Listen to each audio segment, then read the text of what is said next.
Assalamualaikum warahmatullahi wabarakatuh. Kembali lagi di channel saya Mendy Gapi Parung. Salam Gapi Lovers. Oke teman-teman, di video kali ini saya akan memberikan tips kepada teman-temannya bagaimana caranya mencegah agar ikan gapi tidak mudah sakit ya teman-teman. Untuk itu tetap simak video saya sampai selesai. Jangan di skip ya teman-teman, agar teman-teman tidak gagal paham. Dan pastinya jangan lupa untuk teman-teman semua dukung terus channel saya dengan cara like, share, dan subscribe agar teman-teman tidak ketinggalan info terupdate dari Mendy Gapi Parung. Biasanya di musim pancaroba seperti saat ini teman-teman ya, untuk hampir semua jenis ikan gapi biasanya rentan akan penyakit ya teman-teman. Karena ekstrimnya cuaca ya, di saat perubahan cuaca seperti ini terkadang cuacanya panas, kadang hujan, panas, hujan. Jadi untuk suhu air biasanya jadi tidak normal ya teman-teman. Suhu air jadi dingin ataupun jadi panas. Nah biasanya di perubahan suhu seperti itu ikan gapi ataupun ikan jenis lain ya teman-teman itu mudah terkena penyakit ya, terutama penyakit fin rot. Di video kali ini saya nggak akan membahas tentang cara pengobatannya teman-teman ya, jika ikan teman-teman atau ikan peliharaan khususnya jenis gapi teman-teman sakit ya. Jadi di video kali ini saya hanya akan memberikan tips kepada teman-teman bagaimana caranya mencegah ikan gapi agar tidak mudah sakit di saat musim pancaroba seperti saat ini ya teman-teman. Berikut tips dari Mendy Gapi Parung. Tetap simak sampai selesai videonya teman-teman ya.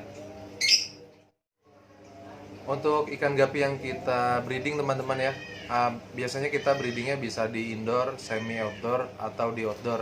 Nah di tiga tempat pemeliharaan ini itu semuanya pasti juga rentan dengan penyakit teman-teman, khususnya di masa pancaroba seperti ini.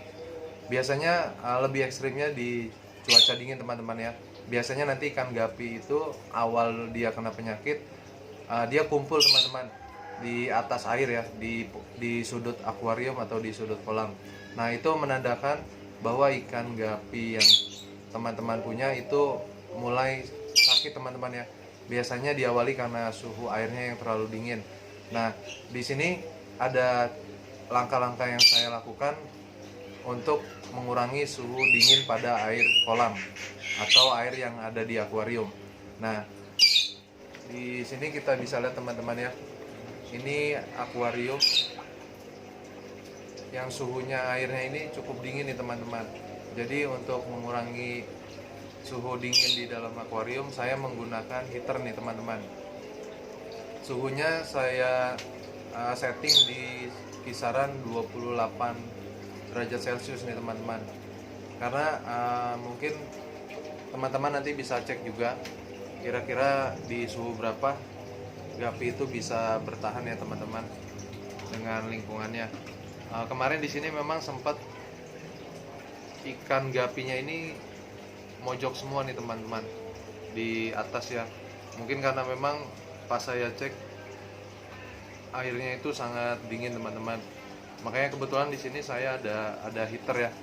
Jadi saya gunakan heater dan alhamdulillah nih teman-teman, hari ini ikannya sudah terlihat mulai sehat kembali teman-teman ya. Tapi memang ada beberapa yang telat teman-teman ya. Jadi ada beberapa gapinya mati teman-teman. Ini juga sudah saya bersihkan.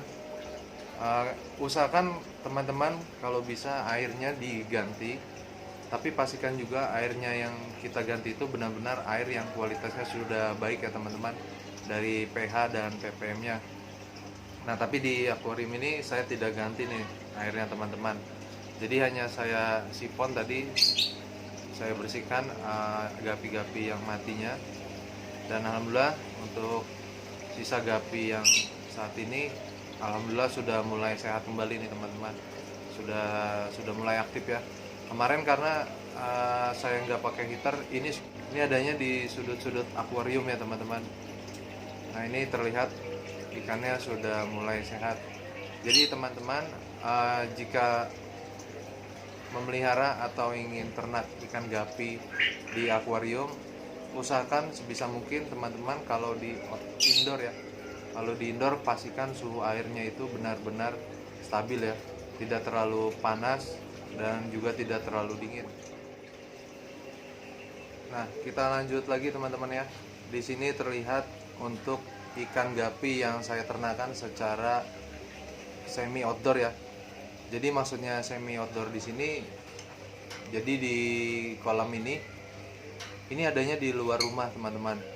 Tapi di atas kolam ini ada atapnya teman-teman ya. Atap dari rumah. Jadi kalaupun hujan, kolam ini tidak terlalu kena air hujan ya. Ataupun kalau seandainya panas, kolam ini tidak terlalu kena matahari ya teman-teman. Makanya untuk kolam yang di sini disebutnya kolam semi outdoor. Nah, di kolam semi outdoor ini untuk suhu airnya juga lebih dingin teman-teman ya, dibandingkan yang ada di akuarium yang di indoor ya. Nah, ini biasanya kalau untuk mencegahnya, ini terlihat teman-teman ya, untuk kondisi airnya tinggi ya. Jadi nanti rencana untuk kolam ini nanti airnya akan saya kurangi teman-teman. Sekalian saya sifon ya kotoran-kotoran yang ada di dasar kolam ini. Di sini pun juga nih airnya nih cukup dingin teman-teman ya. Ada beberapa ikan yang sudah mati juga nih teman-teman. Karena memang saya kerja juga teman-teman ya. Jadi tidak setiap hari saya bisa kontrol ikan di sini teman-teman. Paling kalau seandainya pulang kerja, saya pun ada kemungkinan hanya sempat untuk kasih pakan aja, tapi saya kurang perhatikan untuk kesehatan dari ikan tersebut. Nah, kebetulan hari ini memang libur ya, jadi saya baru sempat nih teman-teman memperhatikan ikan-ikan yang ada di farm saya. Ternyata nih tanpa saya sadari banyak ikan saya yang sakit ya. Nah, makanya di video kali ini saya sekalian ingin berbagi tips pada teman-teman bagaimana caranya agar ikan-ikan yang kita pelihara itu minimal bisa mencegah ya dari penyakit. Nah, salah satunya langkah yang saya lakukan untuk di akuarium, biasanya saya pakai heater ya, dan di kolam saya biasanya mengurangi volume airnya. Nah, langkah-langkah yang saya lakukan seperti ini itu biasa saya lakukan di setiap perubahan musim ya teman-teman, dan alhamdulillah untuk keberhasilannya lumayan tinggi. Sebenarnya kalau di farm saya lebih fokus untuk pencegahan teman-teman ya, karena jujur kalau memang ikan sudah terserang penyakit dan penyakitnya sudah cukup parah ya teman-teman, apalagi untuk jenis pinrod sampai buntutnya itu benar-benar sudah habis atau terkena sisik nanas, atau gapi itu perutnya semacam kayak apa ya, dibilang hamil tapi tidak hamil teman-teman, jadi dia kembung. Ataupun nanti juga ada ikan gapi itu yang perutnya itu ciut banget teman-teman, tipis banget.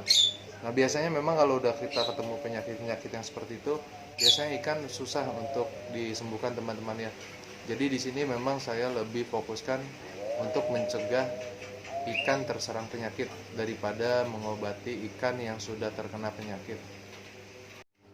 Nah, teman-teman, untuk selanjutnya itu biasanya ada teman-teman breeding ikannya itu di outdoor ya. Jadi benar-benar kolam itu tidak dikasih atap atau tempatnya memang terbuka. Nah, biasanya di posisi kolam seperti itu ikan lebih rentan terkena penyakit teman-teman. Nah, karena di farm saya ini untuk yang di outdoornya pun sudah saya atapin semua ya. Jadi saya tidak anggap kolam yang ada di tempat saya ini sebagai kolam outdoor. Nah, bagi teman-teman yang memiliki kolam di outdoor ya, jadi memang itu lebih rentan teman-teman. Jadi usahakan sebisa mungkin teman-teman meminimalisir agar suhu air itu tidak terlalu dingin dan tidak terlalu panas. Biasanya di tempat saya ini teman-teman ya, untuk kolam-kolam outdoornya itu di dasar kolamnya itu sebelum dipasang terpal itu biasanya dikasih postal teman-teman, atau kotoran ayam yang sudah kering teman-teman ya. Dan itu fungsinya sangat bagus teman-teman buat mencegah suhu air tidak terlalu dingin. Dan biasanya juga nanti di atapnya itu ya, di atasnya biasanya dikasih semacam jaring atau disebut paranet ya teman-teman. Jadi agar air hujan atau panas itu tidak terlalu pengaruh sama air ya, air yang ada di kolam. Pengaruhnya pun tetap ada, tapi itu bisa lebih diminimalisir. Oke teman-teman, cukup sekian video saya kali ini. Semoga bermanfaat untuk teman-teman semua. Jangan lupa tetap dukung channel saya dengan cara like, share, dan subscribe agar teman-teman tidak ketinggalan info terupdate dari Mendy Gapi Parung. Akhir kata saya ucapkan terima kasih. Assalamualaikum warahmatullahi wabarakatuh. Salam Gapi Lovers.